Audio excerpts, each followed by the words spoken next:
Hi അസ്സലാമു അലൈക്കും. ഇന്ന് ഞാൻ വന്നിട്ടുള്ളത് വളരെ ടേസ്റ്റി ആയിട്ടുള്ള ഒരു റെസിപ്പിയാണ് കേട്ടോ.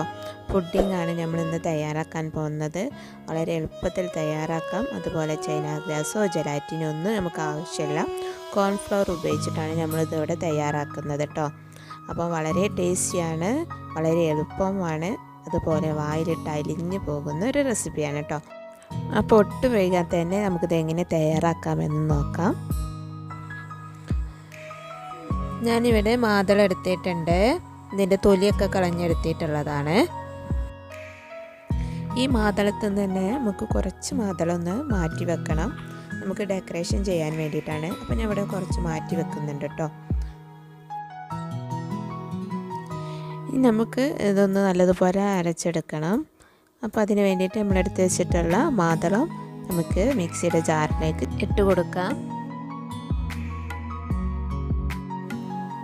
ഞാനിത് മാത്രമായിട്ടൊന്ന് അടിച്ചെടുക്കുകയാണ് ആദ്യം ചെയ്യുന്നത്. എന്നിട്ടാണ് ഇതിലേക്ക് ആവശ്യമുള്ള വെള്ളം ചേർത്ത് കൊടുക്കുന്നത്. നിങ്ങൾക്ക് വേണമെങ്കിൽ ഇതിൻ്റെ കൂടെ തന്നെ വെള്ളം ആഡ് ചെയ്തിട്ട് അരച്ചെടുക്കാം. വെള്ളത്തിന് പകരം പാൽ വേണമെങ്കിലും ചേർത്ത് കൊടുക്കാം. ഞാനിവിടെ വെള്ളം ചേർത്തിട്ടാണ് ഇതൊന്ന് അരച്ചെടുക്കുന്നത്. നമുക്ക് ഇത് നല്ലതുപോലെ ഒന്ന് അരച്ചെടുക്കാം. അപ്പോൾ ഞാൻ ഇതിവിടെ ഇതുപോലെ കേട്ടോ അരച്ചെടുത്തിട്ടുള്ളത്. ഇനി ഇതിലേക്ക് ഞാൻ ഒരു ഗ്ലാസ് വെള്ളമാണ് ചേർത്ത് കൊടുക്കുന്നത്. എന്നിട്ടൊന്ന് നല്ലതുപോലെ ഒന്ന് അരച്ചെടുക്കാം. നല്ലതുപോലെ അരച്ചെടുത്തിട്ടുണ്ട്. ഇനി ഇത് നല്ലതുപോലെ ഒന്ന് അരിച്ചെടുക്കാം. അപ്പം നല്ലതുപോലെ അരിച്ചെടുത്തിട്ടുണ്ട് കേട്ടോ. ഇതാണ്ടോ, ഇതിൻ്റെ സീഡൊന്നുമില്ല, നല്ലതുപോലെ തന്നെ അരിച്ചെടുത്തിട്ടുണ്ട്. ഇനി ഈ മാതളത്തിൻ്റെ ജ്യൂസ് നമുക്കൊരു പാത്രത്തിലേക്ക് മാറ്റി കൊടുക്കാം. അതിനായിട്ട് ഞാനിവിടെ എടുത്തിട്ടുള്ളത് ചായപാത്രം കേട്ടോ. അതിലേക്ക് ഒഴിച്ചു കൊടുക്കുന്നുണ്ട്. ഇനി ഇതിലേക്ക് മധുരത്തിന് ആവശ്യമായ പഞ്ചസാര ചേർത്ത് കൊടുക്കാം.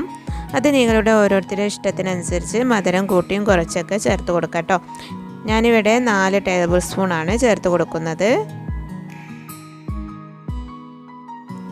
ഇനി ഇതിലേക്ക് നമുക്ക് കോൺഫ്ലവർ ചേർത്ത് കൊടുക്കാം. നമ്മുടെ മാതള ജ്യൂസിൻ്റെ ക്വാണ്ടിറ്റിക്ക് അനുസരിച്ചായിട്ടാണ് നമ്മൾ കോൺഫ്ലവർ ചേർത്ത് കൊടുക്കേണ്ടത്. ഞാനിവിടെ 2 ടേബിൾ സ്പൂണ് കോൺഫ്ലവറാണ് ചേർത്ത് കൊടുത്തിട്ടുള്ളത്. ഇനി ഇത് നല്ലതുപോലെ ഒന്ന് യോജിപ്പിച്ചെടുക്കാം. ഒട്ടും കട്ടകളില്ലാതെ തന്നെ ഒന്ന് ഇളക്കി യോജിപ്പിച്ചെടുക്കാം. അപ്പോൾ അതാ നമ്മളിവിടെ നല്ലതുപോലെ യോജിപ്പിച്ചെടുത്തിട്ടുണ്ട് കേട്ടോ. ഒട്ടും കട്ടയില്ലാതെ തന്നെ യോജിപ്പിച്ചെടുത്തിട്ടുണ്ട്. ഇനി ഇത് നമുക്ക് അടുപ്പിൽ വെച്ച് കൊടുത്തിട്ട് നല്ലതുപോലെ ഒന്ന് കുറുക്കിയെടുക്കണം. ഇതൊന്ന് ചൂടായി വരുമ്പോൾ നമുക്ക് ഇതിലേക്ക് നമ്മൾ എടുത്ത് വെച്ചിട്ടുള്ള മാതളം ചേർത്ത് കൊടുക്കാം. ഞാനിപ്പോൾ ഇതിലേക്ക് 2 ടേബിൾ സ്പൂണ് മാതളാണ് ചേർത്ത് കൊടുത്തിട്ടുള്ളത്. കുറച്ച് മാതളം മാറ്റി വെച്ചിട്ടുണ്ട്. അത് നമുക്ക് ഡെക്കറേഷന് വേണ്ടിയിട്ടുള്ളതാണ്. ഇനി ഇത് നല്ലതുപോലെ ഒന്ന് കുറുക്കിയെടുക്കാം. എൻ്റെ വീഡിയോ ആദ്യമായിട്ട് കാണുന്ന കൂട്ടുകാരുണ്ടെങ്കിൽ ഒന്ന് സബ്സ്ക്രൈബ് ചെയ്യാനും അതുപോലെ തൊട്ടടുത്തുള്ള കുഞ്ഞു ബെല്ലൈക്കനൊന്ന് ഓൾ ഒന്ന് പ്രസ് ചെയ്യാനും മറക്കരുത് കേട്ടോ. എന്നാലേ ഞാൻ ഇടുന്ന പുതിയ വീഡിയോസിൻ്റെ നോട്ടിഫിക്കേഷൻ നിങ്ങളിൽ എത്തുള്ളൂ. അപ്പം നല്ലതുപോലെ കുറുക്കിയെടുത്തിട്ടുണ്ട് കേട്ടോ. അപ്പോൾ അതാ ഈ ഒരു പരുവത്തിലാണ് നമുക്ക് കിട്ടിയിട്ടുള്ളത്. ഞാനിവിടെ ഒരു ബൗൾ എടുത്തിട്ടുണ്ട്. നമുക്ക് പുഡിങ് സെറ്റ് ചെയ്യാനുള്ള ഒരു ബൗളാണ്.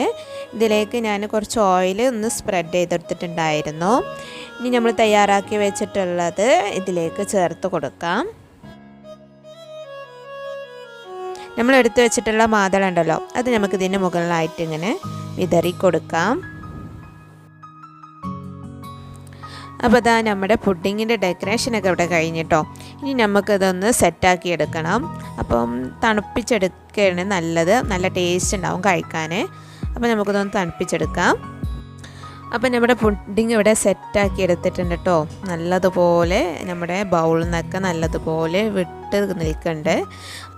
വളരെ ടേസ്റ്റിയാണ്. അപ്പോൾ എല്ലാവരും തയ്യാറാക്കി നോക്കാം. പാലോ ചൈന ഗ്രാസോ ജലാറ്റിനോ ഒന്നും വേണ്ട, കോൺഫ്ലവർ വെച്ചിട്ട് ഒരു അടിപൊളി പുഡിങ് നമുക്ക് തയ്യാറാക്കാൻ പറ്റും. അപ്പോൾ എല്ലാവരും ഇതുപോലെ ട്രൈ ചെയ്തിട്ട് നിങ്ങളുടെ ഫീഡ്ബാക്ക് കമൻറ്റായി രേഖപ്പെടുത്തണം. അപ്പോൾ മറ്റൊരു വീഡിയോയുമായി കാണുന്നത് വരെ എല്ലാവർക്കും ബൈ.